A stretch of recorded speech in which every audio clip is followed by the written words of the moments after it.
আপনার বাসার normal রাউটারের range বৃদ্ধি করার জন্য অথবা আপনার নর্মাল রাউটারকে আপনি যদি আউটডোর রাউটার হিসেবে ব্যবহার করতে চান তাহলে এই ধরনের একটি অ্যান্টেনার প্রয়োজন পড়বে। তো এই অ্যান্টেনাটি আপনি কিভাবে তৈরি করবেন বাসায় বসে সেটি আপনাদেরকে আমি বিস্তারিত দেখিয়ে দেব। এটি হচ্ছে NanoStation M2 এর কপি অ্যান্টেনা।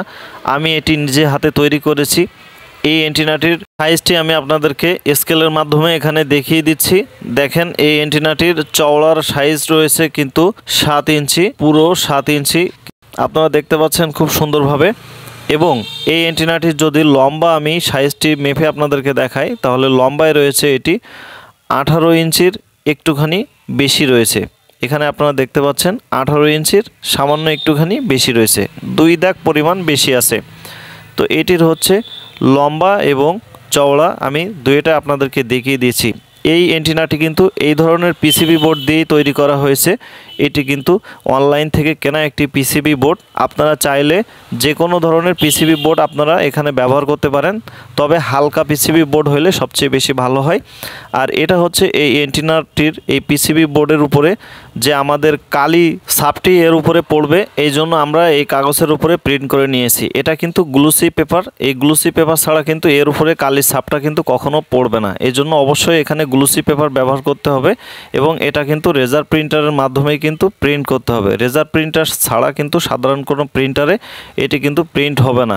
এজন্য আপনারা চেষ্টা করবেন যারা বাসায় এই ধরনের অ্যান্টেনা তৈরি করবেন অবশ্যই গ্লুসি পেপার আপনারা কিনে নেবেন, অথবা আপনারা কিন্তু কোনো ফটোকপির দোকান থেকে গ্লুসি পেপার সংগ্রহ করতে পারবেন।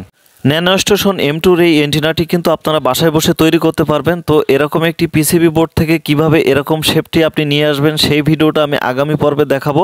তো আমার ভিডিওটি আপনাদের যদি ভালো লেগে থাকে তাহলে অবশ্যই চ্যানেলটি সাবস্ক্রাইব করে পাশে থাকবেন। এছাড়া আমার সাথে সরাসরি যোগাযোগ করার জন্য আপনারা আমার এই ভিডিওর ডেসক্রিপশন বক্সে ফেসবুকের লিঙ্ক দেওয়া থাকবে, আপনারা সেখানে মেসেজ করে আমার সাথে যোগাযোগ করতে পারবেন। এছাড়া ফেসবুকের পেজটি ফলো করার অনুরোধ রইল।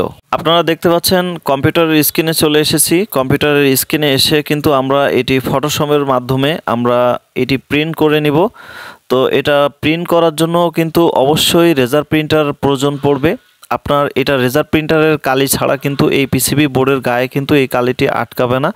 এই জন্য আপনাকে অবশ্যই রেজার প্রিন্টার ব্যবহার করতে হবে এবং গ্লুসি পেপারে কিন্তু প্রিন্ট করতে হবে এই অ্যান্টেনাটি। তো আপনারা দেখেন আমরা কিন্তু সরাসরি এটি ফটোশপের ভিতরেই কিন্তু এটার কাজ করে নিয়েছি। এটা সাইজ এটা সব কিছু আমরা ঠিক করে নিয়েছি। আপনারা যখন কম্পিউটারে এটি প্রিন্ট করবেন তখন অবশ্যই এটি রোটেট করে উল্টোভাবে প্রিন্ট করতে হবে, যেহেতু আপনার পিসিবি বোর্ডের উপরে কিন্তু সোজাভাবে ছাপ দিতে হলে আপনাকে অবশ্যই উল্টাভাবে প্রিন্ট করতে হবে। তো আমরা এখানে দেখেন উল্টাভাবে প্রিন্ট করে নিয়েছি। আগামী পর্বে আপনাদেরকে আমি দেখাবো এই কাগজটি কিভাবে আপনি পিসিবি বোর্ডের উপরে প্রিন্ট করে নেবেন এবং এটি দিয়ে কিভাবে আপনি অ্যান্টেনা তৈরি করতে পারবেন।